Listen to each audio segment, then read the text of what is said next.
भारत में आए दिन कुछ ना कुछ नया होता रहता है और अगर देश का प्रधानमंत्री मोदी जैसा हो तो यहाँ पे अनिश्चित घटनाओं का कार्यान्वित होना तो लाजमी है। प्रधानमंत्री मोदी अपने फैसलों से लगभग सबको चौंकाए रहते हैं। जैसे अगर हम बात करें नोटबंदी का, फिर 3 तलाक, फिर उसके बाद किसान बिल को वापस ले लेना, इस प्रकार से बहुत सारी घटनाएं हैं जो प्रधानमंत्री नरेंद्र मोदी के द्वारा धारा 370 जैसी घटना है। इन सारी चीज़ों को लेकर देश में कब क्या घटित हो जाएगी कुछ पता नहीं चलने वाला है। और आपको पता है कि हाल ही में 200 रुपये गैस सिलेंडर का दाम भी घट गया है, क्योंकि भाई सामने चुनाव आने वाला है। बात करते हैं कि अब क्या हुआ है, तो इससे पहले जान लेना चाहिए कि एक ट्वीट आया था। ट्वीट किसका आया था? संसदीय कार्य मंत्री जोशी जी ने सोशल मीडिया ट्विटर पर, जिसे आजकल एक्स के नाम से हम जानते हैं, और उसमें उन्होंने अपनी एक पोस्ट में संसद का विशेष सत्र बुलाने की बात की है। और ये सत्र 18 से 22 सितंबर को बुलाया गया है और ये 17वीं लोकसभा का 13वां सत्र है और राज्यसभा का 261वां सत्र है। जय हिंद, नमस्कार, मैं मोहन पाठक और आज हम चर्चा करेंगे कि प्रधानमंत्री नरेंद्र मोदी के द्वारा पार्लियामेंट स्पेशल सेशन बुलाया गया है। तो स्पेशल सेशन बुलाने का अधिकार किसके पास है, किसके पास शक्ति है, और संसद के विशेष सत्र को किस प्रकार से संवैधानिक रूप से माना जाता है, सारी चीज़ें हम चर्चा करेंगे। चैनल पर नए हैं तो चैनल को सब्सक्राइब करके हमारे साथ जुड़ सकते हैं और हमारा मनोबल बढ़ा सकते हैं और अपने ज्ञान में वृद्धि कर सकते हैं। डेली करंट अफेयर्स और न्यूज़ एनालिसिस के लिए जो आपको देश दुनिया से जोड़े रखता है। साथ ही साथ अगर आप स्टूडेंट हैं तो आपके करंट अफेयर्स के लिए रामबाण साबित होने वाला है।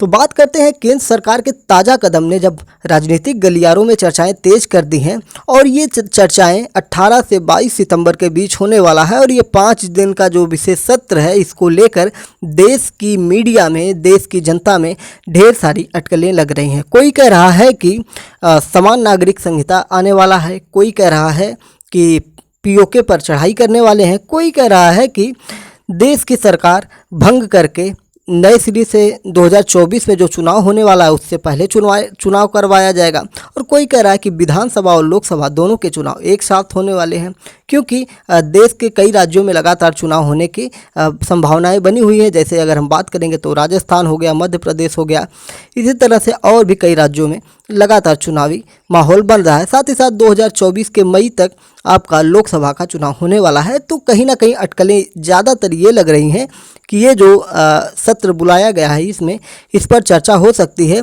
और बहुत सारे लोगों का कहना है कि एक देश एक संविधान और एक कानून की जो बात होती है प्रधानमंत्री के द्वारा, तो कहीं ना कहीं समान नागरिक संहिता जो है वो भी लागू करने की बात हो सकती है। तो देखिए, सिर्फ हम कयास लगा सकते हैं, कुछ हम कह नहीं सकते हैं कि क्या होने वाला है, क्योंकि भैया प्रधानमंत्री नरेंद्र मोदी का कुछ समझ में किसी को आता नहीं है, क्योंकि वो चौंकाने वाले फैसले लेते रहते हैं और इस बार भी कुछ ना कुछ नया फैसला निकल के आएगा। जैसे एक न्यूज़ चैनल है, नाम नहीं लूँगा, उन्होंने 2000 की नोट में चिप लगवाई थी, जबकि चिप नाम की कोई चीज़ नहीं थी। तो इस प्रकार से कयास लगाए जाते हैं। और आपको पता है कि अब 2000 की नोट बंद हो चुकी है और कल 31 सितंबर था, तो आपको पता है कि उसके वापस करने की भी तिथि अब समाप्त हो चुकी है। खैर, बात करते हैं पूरे माजरे पर। अभी आपको पता है कि पीछे ही कुछ दिनों पहले संसद का जो सत्र था वो खत्म हो गया, और अब जो आने वाला सत्र था उसको कहते हैं शीतकालीन सत्र। और ये शीतकालीन सत्र समय से पहले ही सितंबर में बुलाने को लेकर क्या अटकलों का दौर जारी है, यह भी एक सवाल का विषय है। सवाल एक यह भी है कि आखिर इस तरह सत्र कैसे बुलाए जाते हैं और इसकी प्रक्रिया क्या है। तो संसदीय कार्य मंत्री जोशी ने, प्रहलाद जोशी जिनका नाम है, पूरा नाम उनका प्रहलाद जोशी है, और उन्होंने सोशल मीडिया मंच एक्स यानी कि ट्विटर पर पोस्ट में कहा कि संसद का विशेष सत्र बुलाया जा रहा है। और कब बुलाया जा रहा है? 18 से 22 सितंबर को बुलाया जा रहा है। जोशी ने कहा कि संसद के इस विशेष सत्र में 5 बैठकें होंगी, और उन्होंने अपने पोस्ट के साथ ही संसद की तस्वीर भी साझा की है। तो अटकलें ये भी लग रही हैं कि ये जो सत्र बुलाया गया है कहीं ना कहीं नए वाले संसद भवन में बुलाया गया है। और नया वाला संसद भवन, आपको पता है ना कि लगभग 19 सितंबर को गणेश चतुर्थी का भी दिन आने वाला है। अगर गणेश चतुर्थी है तो आपको पता है कि गणेश जी को सनातन परंपरा में सबसे सर्वश्रेष्ठ माना जाता है कि कोई भी अगर आप नया कार्य करने जा रहे हैं तो गणेश जी की पूजना अर्चना की जाती है। आपको अगर पता नहीं होगा तो हम बता दे रहे हैं कि हमको जहाँ तक ज्ञात है कि जब भगवान शिव का विवाह हो रहा था तब भी गौरी गणेश की पूजा की गई थी, ऐसा वेदों में मिलता है, और जबकि गणेश जी पैदा भी नहीं हुए थे। तो इतना महत्व है गणेश जी के बारे में।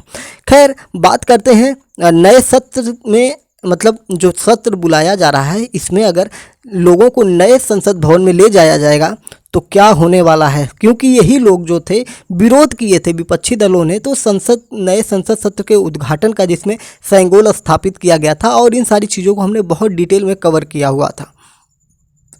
तो इस प्रकार से किस अधिकार से ये लोग जाएंगे, यानी कि एक तरह से जबरन बुलाने का काम किया जा रहा है। पहले समझे संसद का स्वरूप क्या होता है।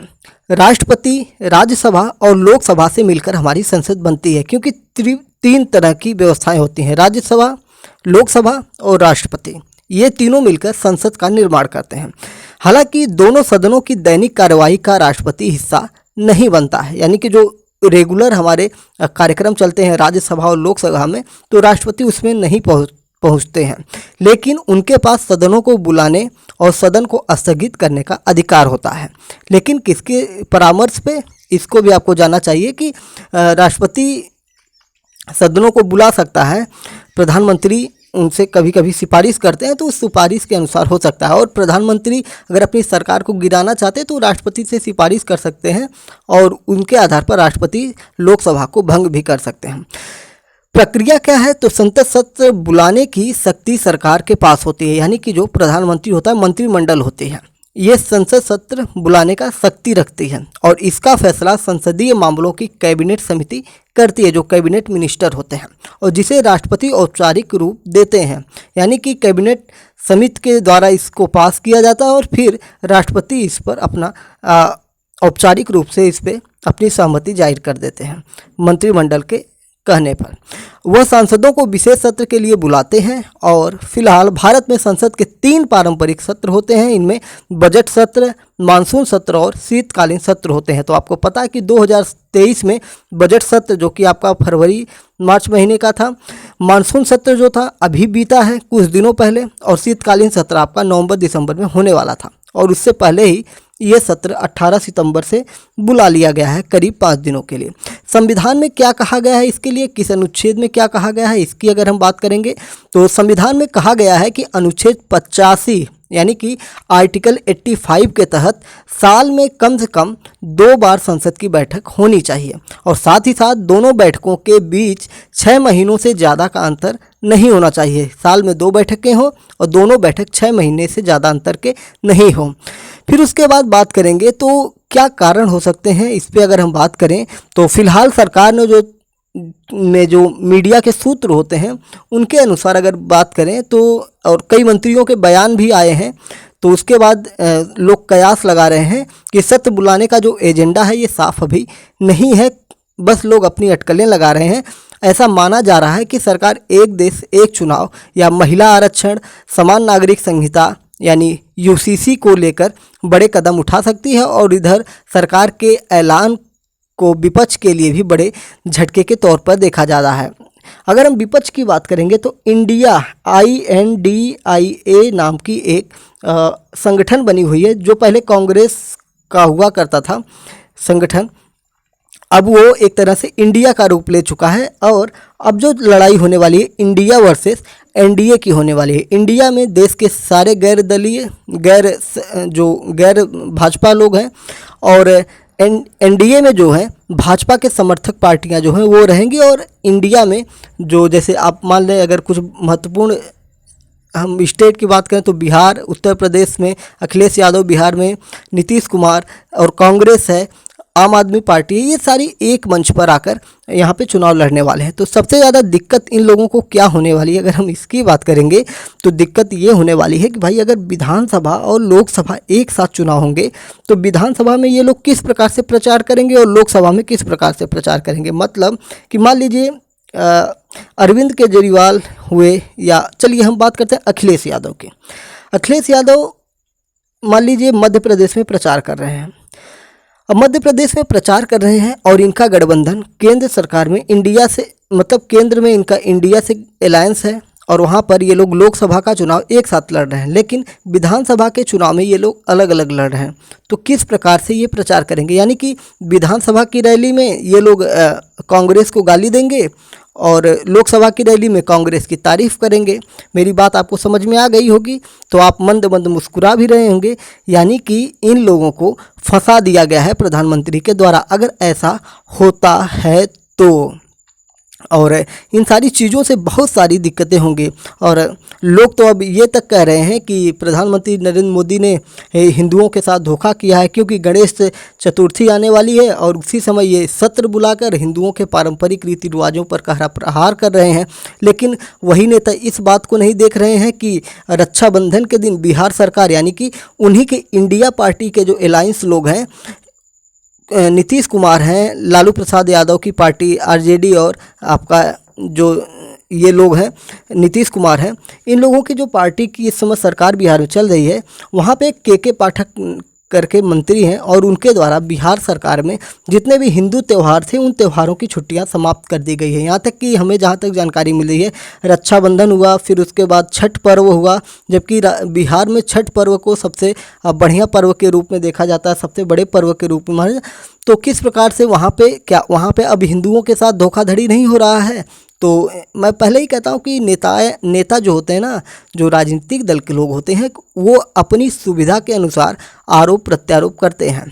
उनकी सरकार में अगर उनके सरकार वाली राज्य में कोई गलत काम होगा तो उसका विरोध नहीं करेंगे, लेकिन उनके गैर राजनीतिक दल वाला राज्य में अगर कोई अपराध हो जाएगा तो वहाँ पे हाय तौबा मचा लेंगे। तो ये इनका दोहरा चरित्र होता है और वही चरित्र अब देखने को मिल रहा है। यानी कि बिहार में रक्षाबंधन के दिन स्कूल खुला था, स्कूल में एक भी बच्चे नहीं थे, लेकिन सारे टीचर वहाँ पे फपक के रो रहे थे। तो ये इन चीज़ों पर, मतलब नीतीश कुमार के ऊपर एक टिप्पणी भी इनकी नहीं आई है, लेकिन जब संसद का सत्र बुलाया जा रहा है तो अब मोदी हिंदू विरोधी हो गए हैं। तो इस प्रकार के मामले आपको देखने को मिल सकते हैं। तो ये सारी चीज़ें हैं और इस प्रकार से होता है। संसद के सत्र का अर्थ क्या होता है, अगर हम कुछ पॉइंट वाइज क्वेश्चंस लेने चाहें तो उसकी अगर हम बात करें तो भारतीय संसद का सत्र वह अवधि है जिसके दौरान काम काज के प्रबंधन के लिए सदन की बैठक लगभग हर दिन निर्बाध रूप से होती है। एक वर्ष में आमतौर पर 3 सत्र होते हैं और एक सत्र में कई बैठकें होती है। संसद के सभी सदस्यों को बैठक के लिए बुलाने की प्रक्रिया को संसद का आह्वान कहा जाता है और इसी को संसद सत्र कहा जाता है। संसद सत्र की और भी चीज़ें होती हैं। अगर हमने पीछे भी बात कर ली कि संसद सत्र किसने बुलाया था या संसद सत्र कौन बुला सकता है, तो संसद सत्र की संयुक्त बैठक की जब हम बात करेंगे तो भारत के राष्ट्रपति द्वारा बुलाई जाती है और इसकी अध्यक्षता लोकसभा अध्यक्ष या उनकी अनुपस्थिति में लोकसभा के उपाध्यक्ष या उनकी अनुपस्थिति में उपाध्यक्ष द्वारा की जाती है। ठीक है, ये चीज़ें समझ में आ गया। अगर हम बात करेंगे संसद का संयुक्त सत्र कब बुलाया जाता है, तो संसद के संयुक्त सत्र की हम बात करेंगे तो भारत में यदि कोई साधारण विधेयक संसद के किसी भी सदन द्वारा अस्वीकार कर दिया गया है और यदि 6 महीने से अधिक समय बीत चुका है तो राष्ट्रपति विधेयक को पारित करने के लिए या पारित करने के उद्देश्य से एक संयुक्त सत्र बुला सकता है और विधेयक को संयुक्त बैठक में साधारण बहुमत से पास किया जा सकता है। तो ये सारी चीज़ें होती हैं। अगर लोकसभा में कितने सत्र बुलाए जाते हैं, अगर हम इसकी बात करेंगे तो अभी मैंने आपको बताया कि आमतौर पर एक साल में 3 सत्र बुलाए जाते हैं। संसद में बजट सत्र होता है, मानसून सत्र होता है और शीतकालीन सत्र होता है। बजट सत्र की अवधि अन्य सत्रों के मुकाबले सबसे ज़्यादा लंबी होती है, क्योंकि इन दिनों भारत में जो बजट का कार्य होता है, पैसों का आवंटन होता है, उनकी बात करते हैं। अगर हम बात करेंगे संसद के 2 सत्रों के बीच कितना अंतराल होना चाहिए, तो भारतीय संविधान के मुताबिक संसद के दोनों सदनों लोकसभा और राज्यसभा के सत्रों के बीच 6 महीने से अधिक का अंतराल नहीं होना चाहिए। ये सारी चीज़ें आपको मैंने बता दी हैं। ये हो गए सारी चीज़ें। अगर हम बात कर लें भारत में संसद के कितने सदस्य हैं, तो हम वर्तमान में लेके चलते हैं कि भारत का संविधान सदन में अधिकतम 550 सदस्यों की अनुमति देता है, जिसमें 530 सदस्य राज्यों का प्रतिनिधित्व करते हैं और 20 केंद्र शासित प्रदेशों का प्रतिनिधित्व करते हैं। वर्तमान में लोकसभा में निर्वाचित प्रतिनिधियों द्वारा सीटों की बात करेंगे तो 543 सीटें हैं। ठीक है, 543 सीटें वर्तमान में बताई जा रही हैं। इसी प्रकार से राज्यसभा की भी बात अगर हम करेंगे तो राज्यसभा, आपको पता है कि राज्यसभा जो है हमारा, राज्यसभा एक अस्थाई सदन है, क्योंकि राज्यसभा को भंग नहीं किया जा सकता है और लोकसभा को भंग किया जा सकता है। राज्यसभा इसलिए भंग नहीं होता है क्योंकि यहाँ पे 1/3 लोग हर वर्ष क्या करते हैं कि रिटायरमेंट ले लेते हैं और इस प्रकार से राज्यसभा को भंग नहीं किया जा सकता है। लोकसभा की बात करेंगे तो लोकसभा का कार्यकाल 5 वर्ष होता है और राज्यसभा का कार्यकाल 6 वर्ष होता है। राज्यसभा में अगर हम सीटों की बात करेंगे तो राज्यसभा के वर्तमान सदस्यों की सूची में भारतीय के राज्यसभा के सांसद सूचियां जो हैं, अगर हम उनकी बात करेंगे तो राज्यसभा भारत की संसद का सबसे ऊपरी सदन है और सदस्यता 246 सदस्यों तक सीमित है और वर्तमान में राज्यसभा में इतने सदस्य आपके हैं। तो वर्तमान में राज्यसभा में कितने सदस्य हैं इसकी अगर हम बात कर लेंगे तो 245 सीटें हैं। उनमें से 233 सदस्य राज्यों और संघ राज्य क्षेत्रों का प्रतिनिधित्व करते हैं और 12 सदस्य राष्ट्रपति द्वारा नामजद होते हैं, यानी कि राष्ट्रपति द्वारा नामित होते हैं। और जहां तक आपको पता होगा कि अब जो राष्ट्रपति द्वारा नामित होते हैं इनमें एंग्लो इंडियन वगैरह को अब हटाने की बात कर दी गई है, जिसका प्रावधान भी हो चुका है। ठीक है, तो काफ़ी चीज़ें मैंने डिटेल में आपको बताई। अगर आपको और भी कुछ जानना है तो वो भी आप जान सकते हैं, जिससे आपके लिए काफ़ी चीज़ें महत्वपूर्ण हो जाएंगे। तो क्यों बुलाया गया है, आपके दिमाग में क्या चल रहा है, आप क्या सोच रहे हैं कि प्रधानमंत्री द्वारा जो सत्र बुलाया गया है ये क्यों बुलाया गया है, तो इसके बारे में भी आप हमें कमेंट बॉक्स में बता सकते हैं कि क्या कारण हो सकते हैं, क्यों अचानक ये संसद सत्र को बुलाया गया है, क्या है अटकलों का बाजार। आप भी अपनी अटकलें लगाएं और बताएं कि क्या हो सकता है। चैनल पर नए हैं तो सब्सक्राइब करके हमारे साथ जुड़ जाइए। जय हिंद, नमस्कार, भारत माता की जय।